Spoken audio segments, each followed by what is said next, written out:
Welcome to the Drop the Mic Wrestling Podcast on Tobacco Road Sports Radio and TobaccoRoadSportsRadio.com as part of your Wrestling Wednesday card. I'm your host, Michael Davis, here to wish you not only a happy Valentine's Day from my heart, but also it is our 75th episode of Drop the Mic. We're 3/4 of the way there. We got 1/4 to go. We just had the big game this past Sunday with the Super Bowl. Obviously, not my team. That's displayed in the background right there. But we'll go behind that. We got a lot of wrestling to talk about. The slap heard around the world might have brought us back 20 years to the Hollywood Rock era. And my question is, did WWE have a knee-jerk reaction to the Cody movement, or was this the plan all along? Last week, we had Mike Mealy from Mouthing Off with Mike to talk about this, but that was before the press conference. That's when I was like, okay, this is the direction they're going. And then Thursday, it looked like all of that was thrown out the window. So, of course, if you watched the episode a few weeks back, we had John Anthony from Chairshot Sports with us. You can follow him on Twitter. But I had to get him back in here to talk about what's been going on. But first things first, John, I know we're celebrating Valentine's Day. What are you sending me this week? I'm sorry, what was that? You're sending me a Valentine's Day gift, right? Oh, yeah. I mean, I can pick one of these beautiful belts I have in the background and ship that right over to you. That would be incredible. My gift's in the mail. So don't get too upset that yours is probably a little more pricier than my gift, but it's the thought that counts, right? It's all that matters, just the thought. Just the thought. Really appreciative of John. My Cat Cave co-hosts, Ryan and Shane, refused to get me something for some reason. I don't know what's up with that. You know, he's probably got a lot of the Valentine's he's got to worry about at this time of year. So it's a rough time. But glad to have John back in the show. We have a lot to talk about. And I do want to talk about The Rock and Cody and Roman and Seth and this Elimination Chamber, and we'll get to all of that. But I actually got to go to Friday Night SmackDown this past week, and John, it just reminded me, this was my first ever SmackDown, and I've been to 2 Monday Night Raws. I've been to 1 AEW Dynamite. I'll be going in a few weeks to Revolution for Sting's last match. Dude, if it's fun. Like, what, man, live events can just bring that passion out of you, like the one you had as a kid. I don't know if you've been to any live events or, you know, if you've had similar experiences when you've went to shows to watch live. What's been your experience as a fan actually paying money, probably for, you know, decent seats or even nosebleeds, to go and watch a show live instead of just chilling back and watching on TV? Probably since I was probably 16, 17, going to my first Raw and seeing The Rock. I've been to countless Raws, SmackDowns, PLEs, a lot of the majors. I've been to a Royal Rumble. I've been to Backlash, SummerSlam. Most recently to enter into the catalog. I was at the last 2 NXT PLEs, Battleground and Deadline as well. For me, I'm gonna be 40 this year, and I feel like a kid all over again, being there watching it in person. It's amazing. I love it. From what I saw back when I was 16 to what they do now, it's just so fan friendly what they do for the audience there in person. I mean, obviously it's not the same. There's, you know, effects and things you can't see when you're not at home, but just what they do to make up for not hearing the announcers and things like that. It's such a great experience. And like you said, it just brings you back every time.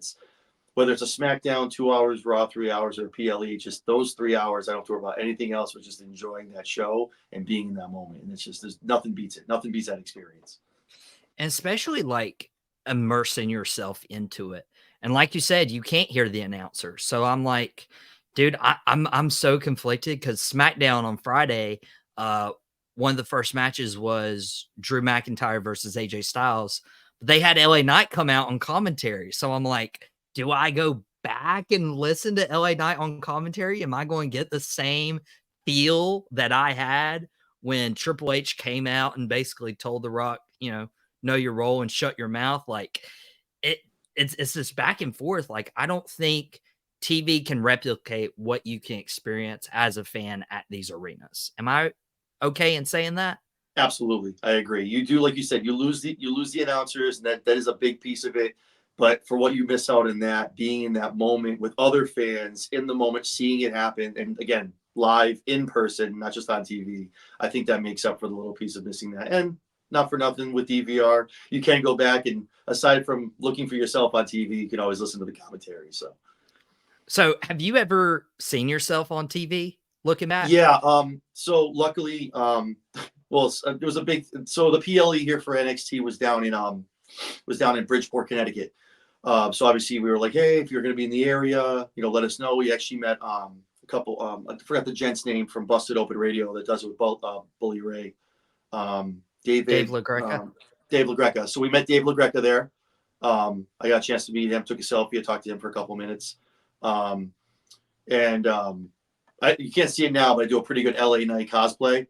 So I have the vest, the glasses, the whole nine. It's pretty funny. But so I had a whole bunch of people when the show started. All of a sudden, my Twitter notifications are blowing up on my phone. Peacock got me on at least 4 different times in the entire Open. So if you go back and look, just watch. When they come back and the camera's panning on, you'll see a guy who looks like LA Knight. That's me. So That's him. Yeah, so I've had a couple. I've had one on Raw when Roman was coming down, walking through the crowd. I was right on the aisle, so I put my fist out. I got a fist bump from Roman Reigns. And then there was a SmackDown at Mohegan Sun back when it was when Brock was Brock had Paul went back to Brock. That the whole dichotomy. We were like second row, as you can see me, like my big red bloodline shirt. You can see me like bopping around like in this. So it was on TV side. So I've had the opportunity of having really good seats and seeing a lot of awesome things at PLEs, and at TV tapings as well. I think the coolest thing I've seen is I was there at the Money in the Bank in Connecticut when when Bayley won the briefcase and then cashed it in later on. That was probably one of the coolest things to see and experience in real time, to see the win and the cash in. So that was pretty cool. Yeah, I was about to ask because like there's moments when there is that cash in. I'm glad you brought up that example of like that you win the Money in the Bank and you expect them to hold on to it for a little bit. Do you have like that same sentiment, and did that change for like actually seeing live in person of like, wow, they're doing this right now and I'm here to witness the cash in live? It was amazing. I mean, I kind of had an inkling that they were going to be doing that. Like it was kind of like a bet me and my wife had when we were there. But it was awesome to see it. I honestly, I like the long term. I like the briefcase being held on and using it down the road, because you for kind of, not that it drops into obscurity, but you just kind of forget about it. It's not in the front of your head, and that's when all of a sudden you hear the music hit, and they come down with the ref, and here we go, let's get it. So I always feel like the women's never go long enough. I feel like they're too quick to pull the trigger and have the young ladies cashing in on championships. Or I feel like it's the opposite with the men. You see the men going. I mean, look, right now with Priest. I mean, it's already almost March. He's got like a few months left.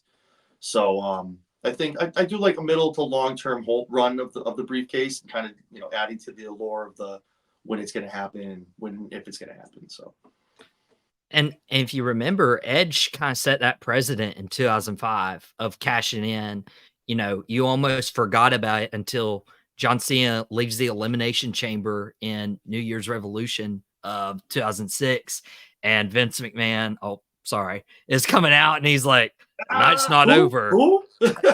I think we got VKM. Yeah, I think we have to figure out a bleeping or alternative name for the chairman, that former chairman, no name. No name chairman.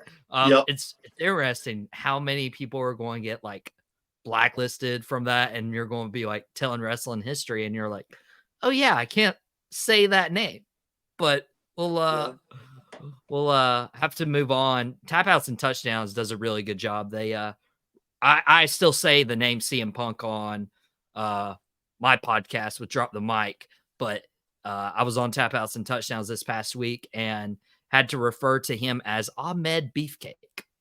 That is their That is their name for the cult of personality, if you will. Okay. Okay. My thoughts exactly.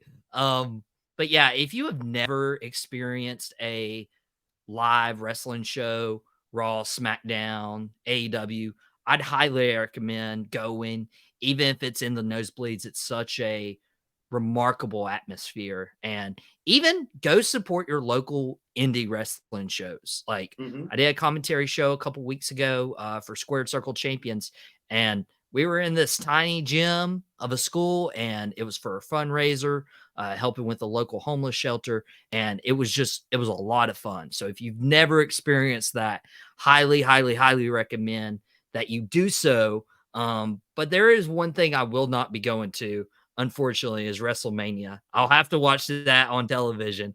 But Same. John, we got a wild press conference last Wild. week. Dude, me and Mike from Mouthing Off with Mike were on here pretty much the entire hour talking about, man, could they go this direction? Could they go that direction? They teased Rock and Roman just 2 weeks ago on SmackDown. And then there's this whole Cody movement of like, we want Cody.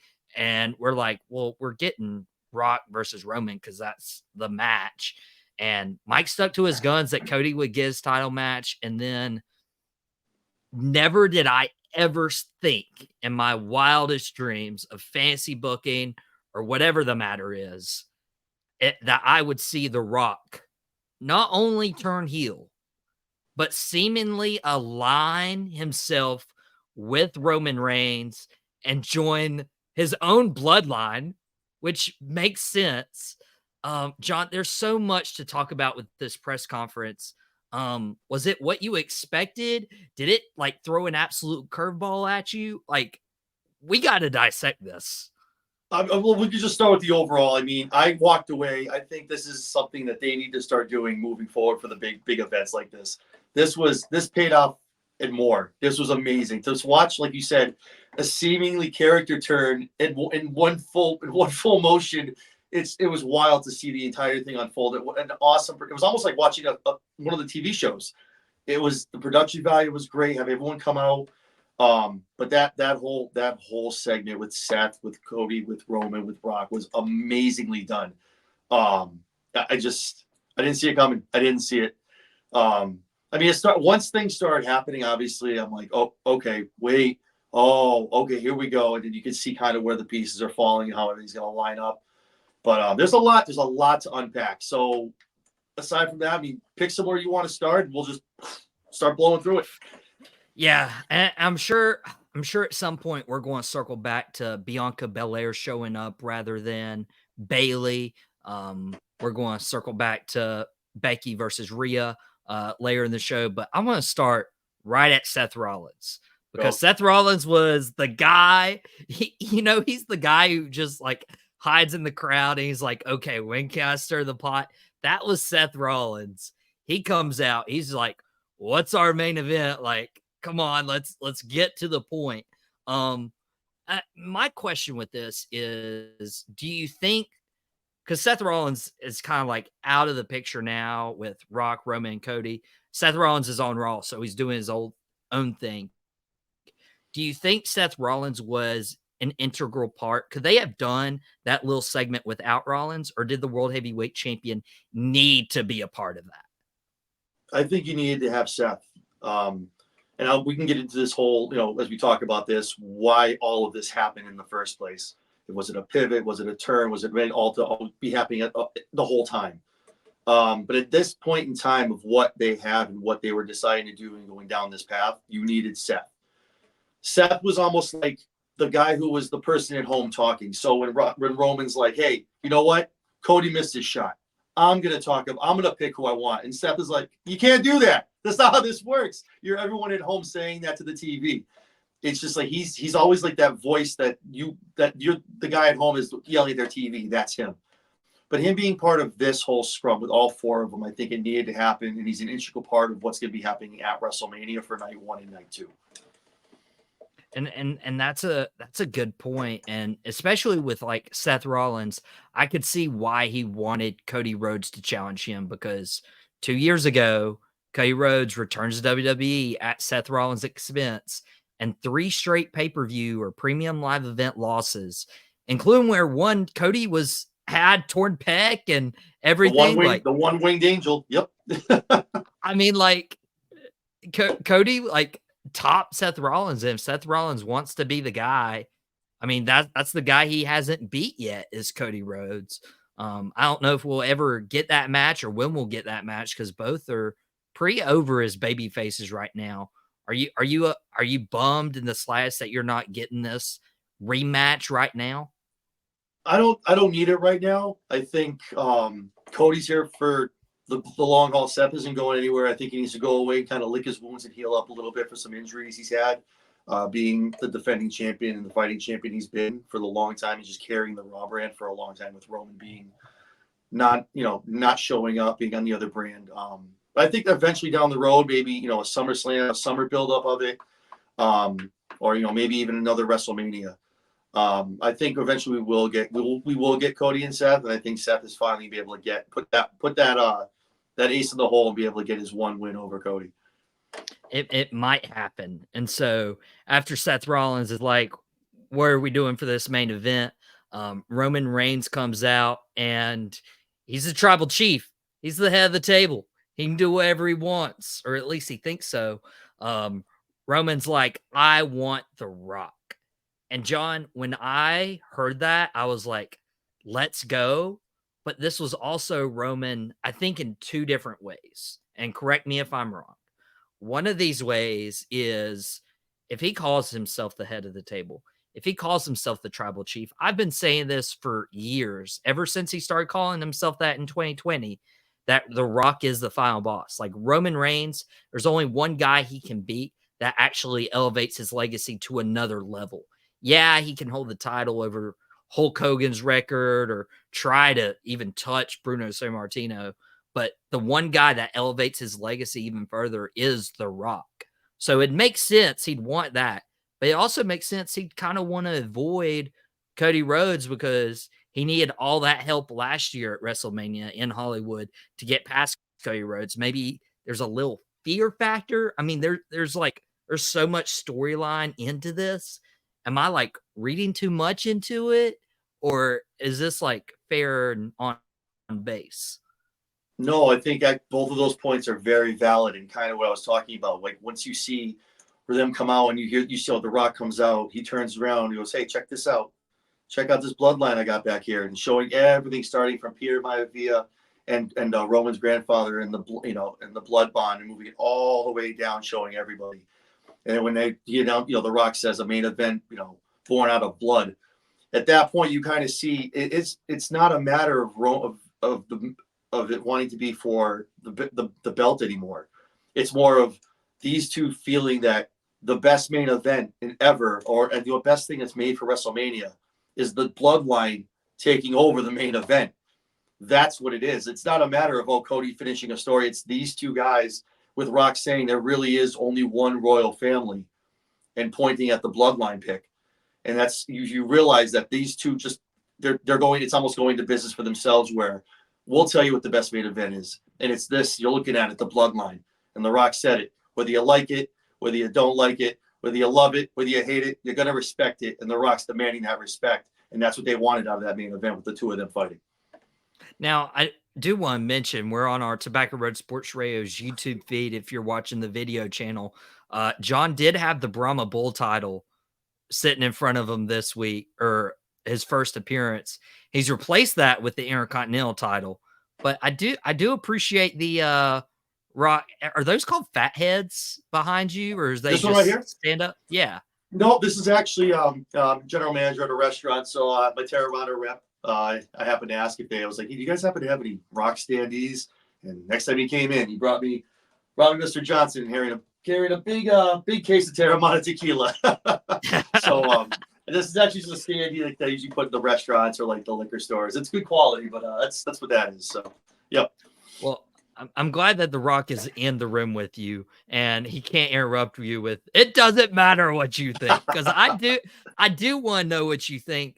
Because when The Rock came out and he starts talking about this bloodline and everything, I feel like they felt the momentum from the IWC and Twitter and Monday Night Raw of like this wove movement of we want Cody. And then he starts calling them Cody crybabies on the Pat McAfee show. Yep. And then it feels like he went full heel turn at this press conference. And I didn't think I'd ever see that ever. So without The Rock interrupting you from behind, do you like The Rock as a heel? I'm here for it. I think it's his best work. Even when going back to Hollywood heel, when it was when he came back against Hogan, and he was out there strumming the guitar, doing his songs. I think it's some of his best work. He's made for it. He embraces it. Obviously, he's over. He can get over as a face any day of the week, but he really enjoys. You can see he loves the creativity of going out there and what can I do? What can I say? And just kind of keep pushing at him and keep pushing at him. And what can I get more booze, more booze. But to say all that, to go back to what you said as far as the heel turn, him coming out, I think it started with the reaction. The most disliked WWE video ever put onto YouTube, I believe it was wild. 533,000 and still counting dislikes. I might be wrong on the number. I know it's up there. That's wild to me. I think, again, we can go into this after we get done talking about The Rock and the event in Vegas, but I think a combination of no Lesnar, no Punk, all of this stuff going on. I think they tried to go in a direction with something, what they wanted to do, and they were like, no, because you run the risk of actually insulting people's intelligence. Like, why would Cody win the Rumble? Turn around, point to the sign. That would have been okay. If he just pointed at the sign, he looks over, maybe starts weeping a little bit, and the camera goes off. But it's the fact that he turns around to the box, points to Roman. That is the decision. He just made the decision that night on TV. And now we're going to backtrack where Cody's giving his spot to The Rock. And if you want to really rub people the wrong way, The Rock did this to CM Punk back in the day, coming in and taking main events.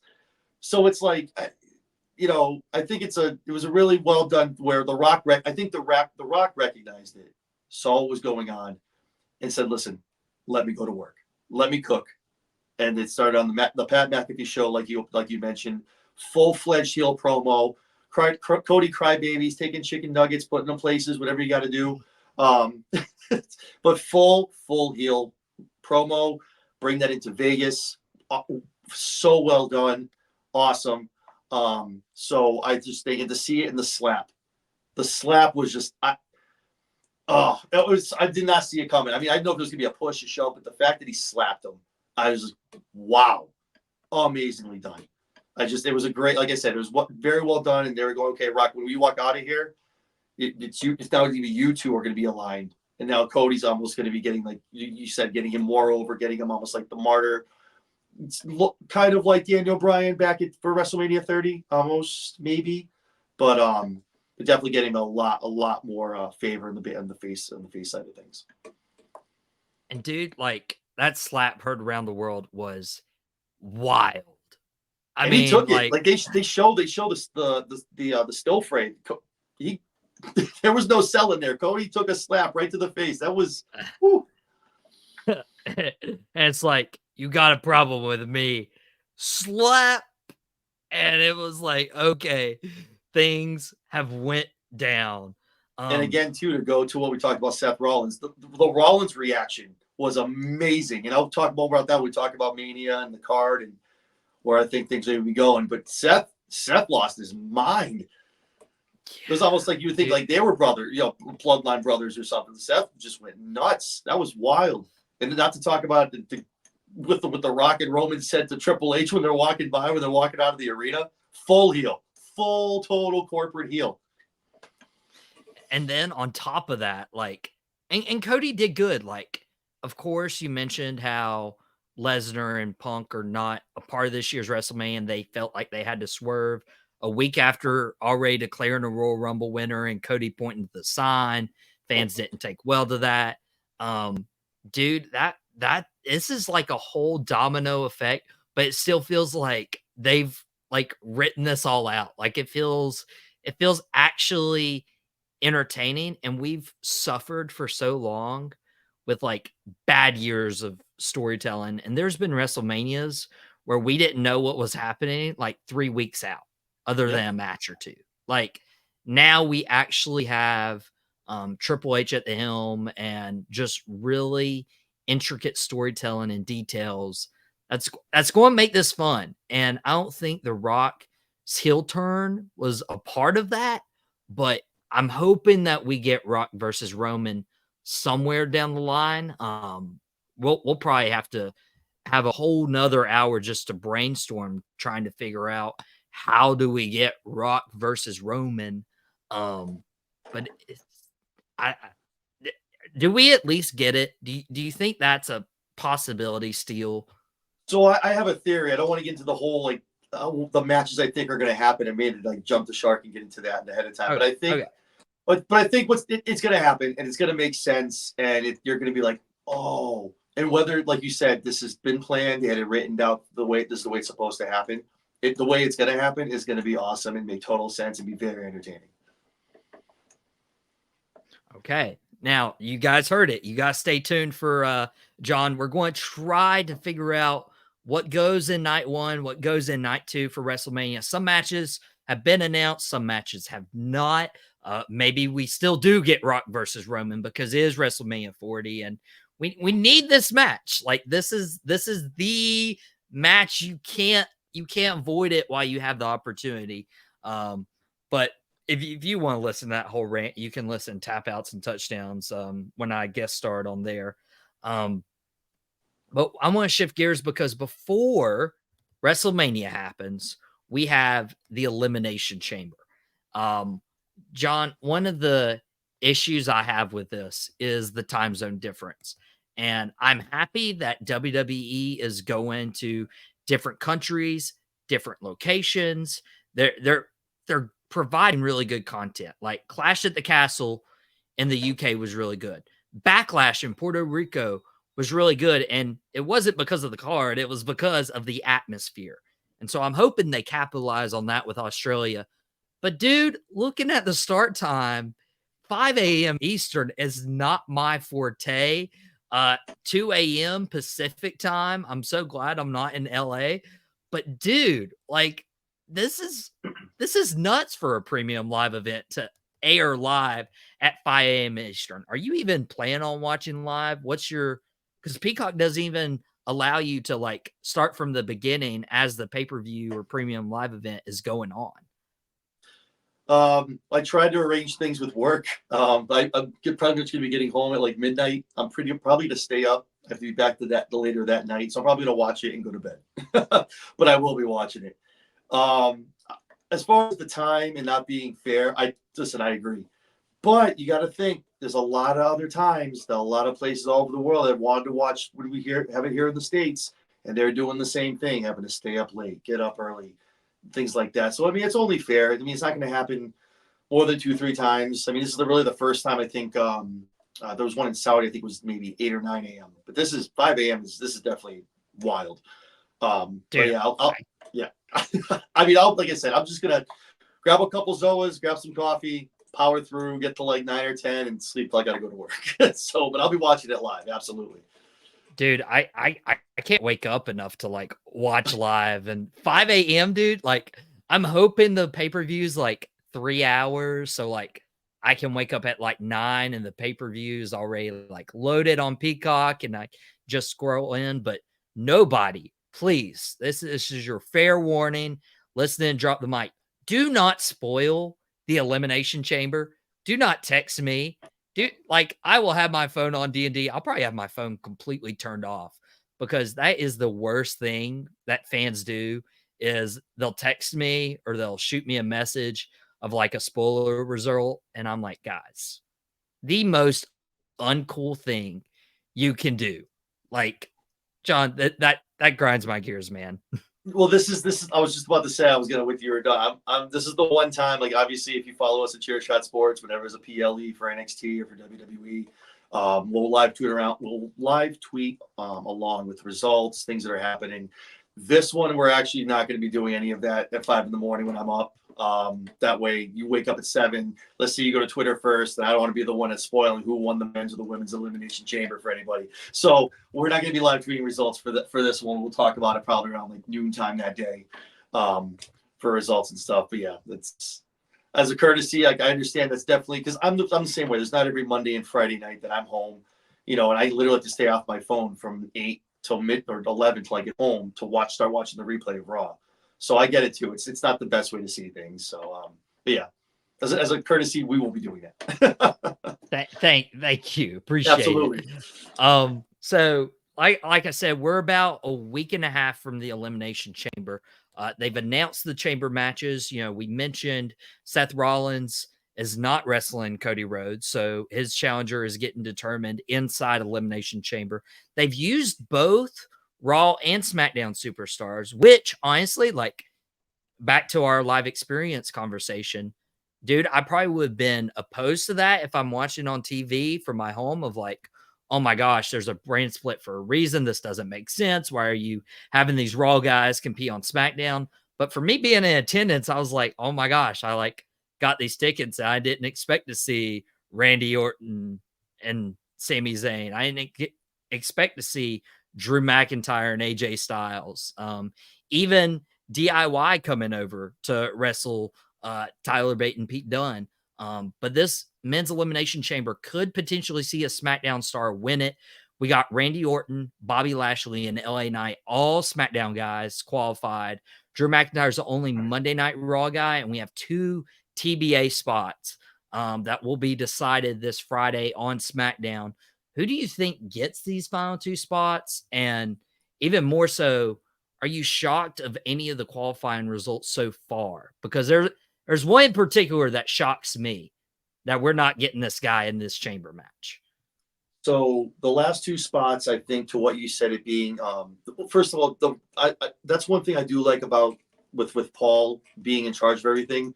From the months of like May to December, they really do stay in line with the draft and keep guys where they need to be. I feel like from Rumble season on the road to Mania, and then obviously the draft whenever that happens, I feel like that's the one time where you get to see guys kind of jumping over, trying to go for a title. Oh, I can't. My road to WrestleMania is blocked here. Now I got to go this way, and I got to go that way. So it kind of made the way that they make that for those 3 months. Like you said, like if you went to Raw last night, you got to see. On Monday night, you got to see LA Knight come out and wrestle. Like that doesn't happen, because he's a SmackDown guy. So, but as far as my entrance, I think it's gonna be KO and Logan Paul are gonna get the 2 final spots. I think they're just gonna keep it all SmackDown guys except for Drew. So does that mean a SmackDown guy's winning it, or do you think No. you got Drew all the way? Drew's winning that match. I don't know how he's gonna do it. I mean, I think the people who are going to get in, again, we'll get into the card of how I think all this is going to start maturating into, like, you're going to see the matches making themselves. I think Drew's going to go through heck and high water and pull that out and get his title shot. I think he needs it, and not for nothing. I mean, reading outside of the business and just looking at the real life of things, his contract is up in May. I mean, all he's wanted is another title shot. Wants to have a title with live audiences. This is something he wants. He wants in his career. I think this is the time to do it. He's built up. Speaking of a heel character, Drew has done amazing.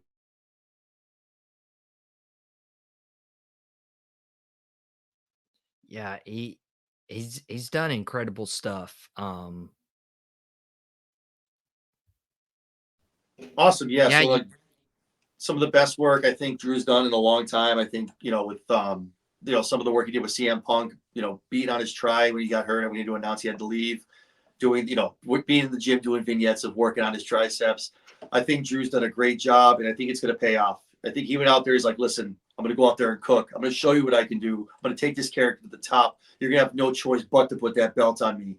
I said, and have that heel champion Drew have his run. I think that's going to be awesome. So here's my concern with that is if Drew McIntyre hasn't re-signed, I don't think you can put him in night 1 of WrestleMania main event. I mean, that's where I'm seeing my card shake up. That's a spoiler alert, I guess, for the end of the show. But that's a difficult sell for me. Like, if you're not a part of this company long term, why should I put you in the main event of the biggest WrestleMania when you could easily walk to AEW? Do I think that happens? No, but I would want a ironclad contract that Drew McIntyre has signed as Drew Galloway, his full legal name, and make sure that Drew is a part of your company. That's my only concern. But I don't know how you couldn't have Sami Zayn in this chamber match. Like, I enjoyed Sami Zayn versus Randy Orton live, but to not get Sami Zayn in this chamber match, because he's the other guy who's been teased for like trying to find a spot to Mania. I think they missed an opportunity there. But there is a women's chamber match. Becky Lynch, Bianca Belair, Liv Morgan, 3 final spots to be announced or to be won in qualifying matches. But John, I think it's kind of a foregone conclusion, more so than the men's at least. We know the winner of this one, right? Absolutely. It's Becky Lynch. It's absolutely Becky Lynch. It has to be. There's no other way to go through it. It's her time. This is it. I'm excited to see it. And also too, I don't know who you have for entrance, the last 3 spots, but I looked up and down and saw who, obviously you're going to Perth. You want to bring a good lineup. You want to bring a show. People that the wrestlers that people want to see, maybe haven't seen a lot of yet. And I think you don't have to look that far. All you have to do is really look to the Royal Rumble women's match, and you have to look at the three kind of, I guess, debuts back. You're looking at Naomi, Jade Cargill, and also Tiffany Stratton. I think those 3 make it in there. Tiffany, maybe not. I know she's new to the roster, just signed the contract, but like just someone who's watched NXT from day one, her work from watching her maybe a year and a half ago when she was sloppy in the ring, bad on the mic. From what she did watching her in person at Deadline and at Battleground. Physically, she's amazing. Mic work, she's gotten better, and she just overall has a better understanding of the character and product that I think should be good in there with those other wrestlers. And for what she does lack, I think it's an Elimination Chamber, so you can kind of be carried by more of the vets and things like that. But yeah, all day, 100%, number 1 for the Bullets. It's Becky Lynch coming out number 1 with that out of that chamber. Dude, that's exactly who I have as those final 3 spots. And shout out to Tiffany Stratton. Like, she has improved. She deserves it. And I feel like if you put Jade Cargill in this match, you're setting up for potentially Jade Cargill versus Bianca Belair, which would be a dream match at WrestleMania. And there's a couple other chamber matches that we'll preview probably next week on Drop the Mic. But before we get you out of here, we've teased it all show. We've teased it all show about night 1 or night 2 of WrestleMania. John, we might even have you on the show before WrestleMania actually happens, but I definitely wanted to make sure, like, okay, how's John seeing this WrestleMania shake up? Because I think there's some foregone conclusions. We mentioned Becky versus Rhea. They teased that at the press conference. But there's other ones where it's like, what are we supposed to expect? So be careful, John. This is recorded. People can go back and watch on the Tobacco Road Sports Radio YouTube channel. So you have to be very, very careful with what you say, okay? Because it may or may not be used against you in the court of wrestling podcasts. Absolutely. You guys can save the receipts. That's fine. So I have a whole bunch of matches. I don't want to fly through them real quick. I mean, there's things we didn't really talk about, like matchups. And I think in the men's chamber, there's a reason why Logan Paul's going in. Also, LA Knight's in there. There's a lot of, I think, like you said, too, you alluded to with Jade in there with Bianca. That's where you're going to start to see who eliminates who and who costs who what. And that's when it's going to start all coming together for night 1 and night 2. Okay, so night 1, roll it down. I have Seth versus Drew. We'll start from the top going down. I think you're going to see a men's tag team showcase that they've done in the past to get guys onto the roster, have them wrestling at the event. I really don't know who Gunther faces for the IC title. I know it's going to happen night 1. I don't think he loses at Mania. I think Really? from what we saw, well, go ahead. You said Gunther doesn't lose at WrestleMania. No, he brings it to Bash in Berlin. Absolutely. Wow. I think they're gonna let him defend it over. Yeah, they're gonna let him bring it over there. I don't think he loses at Mania. I think he carries it all the way. Because why have him lose it at Mania? Let's say he loses. There's only one spot for him left to go. Obviously, he's either SmackDown or Raw going for the world title. That picture is so clouded right now. It would almost like you got to force Gunther into a match, into a rivalry that wouldn't make any sense. Nothing would maturate and become natural. So why have him drop the IC belt? Keep running with Imperium, and you can work that little breakdown as we get closer, to the pay-per-view in Berlin. But he's happy with what he's doing. He's doing great. He's having great matches. So I mean, I don't think it's a good time for him to lose. It doesn't make sense. I think it actually just again builds more on how when he does become a world champion, he is going to be an ultimate boss and have a very, very nice title reign, whether it's on Raw or on SmackDown. We talked about Vegas a little bit, why it made sense to have Seth on that stage. I think you're going to see on night one, you're going to see a tag match. And that tag match is going to have Roman Reigns and The Rock taking on Seth Rollins and Cody Rhodes in night one. Really? Yeah. There's a reason why Seth was on that stage. He lost his mind after everyone was leaving. Seth was seen yelling at Cody. Yelling at The Rock, yelling at Roman. And Rock's like, get out of here, get out. It doesn't make any sense. Get out of here.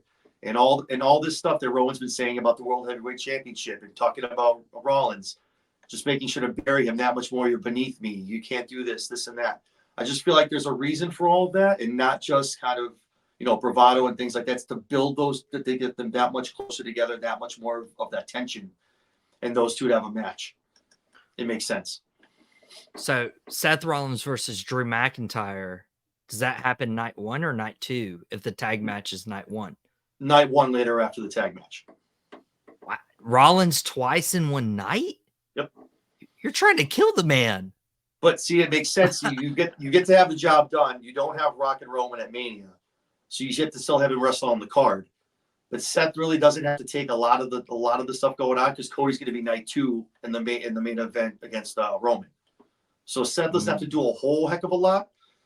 So again, it could be a long shot, but the way I see it, there's just a reason. Maybe Seth, maybe both championships are defended on night two. Maybe you stack up night one. You have the women. Maybe you have Io and Becky, and you have Rhea and Io and Bailey, and you have Becky and Rhea night one, and kind of stack that. And then night two, you have the men's do their championships. There's like we said, there's a lot of ways they can make it happen and get to the story. But I think that tag match is going to happen. And if you didn't see it, if you watched, you mentioned the Super Bowl. If you saw the vignette, again, all four guys are in there, and that was for listen. Everything counts. Everything counts. There's a reason why they're all in it. I'm telling you that it's wherever it is, that tag match is happening. Those four are getting in the ring together, regardless of their other matches. Those matches on the card, the two nights. I also feel like we talked a little bit about the tag matches. The qualifying for Bate the Elimination Chamber. Yep. No, we talked about the tag team match. Yeah, sorry, Judgment Day against Dunn and Tyler Bate. The reason why I think it came from guys from SmackDown, whatever's going to happen in that match, something's going to happen. I don't know what's going to be interference, whatever you call it, whatever you want to do. It's going to cause the general managers to get together, and they're going to split the belts finally at Mania. You're going to have night one and night two. I think you can switch it up. Raw, night one is Raw, night two SmackDown, vice versa. But whatever happens at Elimination Chamber is going to be enough for these guys to get together. Like, you know what? Listen, I want my own belts. Well, I want my own belts. Maybe it's a big scene where 10 of the teams are in the GM's office. And there's only one way to solve it, and that's to split the belts back up. That's what I think is going to happen. That's a match. You see what I'm saying? We talked about splitting them up too. Dude, I like how you think. Dude, they've been needing to split those tag team belts up for a while. They've built up both Raw and SmackDown's tag divisions. I mean, pre-Deadly's around, the Creed brothers. I mean, Cedric Alexander and Ashante the Adonis just announced they're teaming up. Like, they repackaged them. I like Street it. Yeah. Profits. Like, there's so many tag teams that just aren't going to be showcased right now because there's only one set of tag team belts. But man, that's pretty good. How does night 2 shape up to you? You've kind of alluded to it a little bit. Little bit, yeah. I mean, night 2, again, it depends on what happens with the tag match and how they want to stack 1 and 2, maybe putting all the women here and the men's over here, however they want to do it. I think the U.S. title obviously needs to be defended, and I think that goes to the Elimination Chamber. I think that's going to be, we talked about this last time I was on with you guys, it's going to be Logan Paul and LA Knight. I think LA Knight's going to taste gold. I think he's going to take him down night 2. However, that's going to start in the chamber and make its way to Mania. The women's tag team has to be defended. I really don't know where that would be right now at this point. Maybe a fatal 4-way or some kind of gauntlet match or something like that, however they want to figure it out. Like I said, the Raw or SmackDown tag belts, depending on which night is which. Another women's tag showcase, I should say. The men's was on night 1, the women's are on night 2. And like I said, it's Roman Cody. Roman Cody has to end night 2. Whatever you do, that's you start here and you end here. Like whatever else is between, how you get there is how you get there. But Roman and Cody have to end there. So, but again, it goes off of a lot of what ifs and how they're seeing things. But if you take all those matches and put them in the right area, 1 and 2 is Triple H wasn't lying. This is going to be one of the biggest WrestleManias I think we've ever watched outside of 17. Yeah, and when Triple H came out Friday on SmackDown, I got super excited because, I mean, this is WrestleMania season. We are in the thick of it, and throughout the entire springtime, we'll be covering WrestleMania. And meanwhile, we got to cover, AEW Revolution with Sting's last match. We have to cover Elimination Chamber here in a couple weeks. There's several other things I want to highlight, especially locally here to the North Carolina area that I'm working on. Super excited to share that with you guys. But we got a couple minutes left here. John, where can they find you, most importantly? Where can they see more of your stuff? Awesome. Yeah, you can find us on Twitter and on YouTube and also on Instagram. It's all the same tag. It's at Chairshot Sports. We have weekly YouTube videos, and also you can find us on Spotify at Chairshot Sports, where we also have weekly podcasts as well. Yeah, and they've done really good giveaways. They did a WWE 2K24 giveaway this past week. I believe that's wrapped up now. Am I correct on that? Yeah, they're wrapped up today. Yep, absolutely wrapped up today. Yep, we're just going to go through, pick out some winners, get some people some video games, and we're constantly doing things for pay-per-views. Like, we had a great Rumble contest, a great turnout for that. And we have some great merch that we give away. I had a signed Ricky the Dragon's Steamboat Funko, signed pictures from different kind of wrestlers from WWE, AEW, things like that. So yeah, just like to have a good time, get interaction, just more importantly, get everyone all eyes watching the product. Yeah, dude, absolutely, John. Thank you so much for hopping back on. Hope to make this a regular occurrence throughout the year of 2024.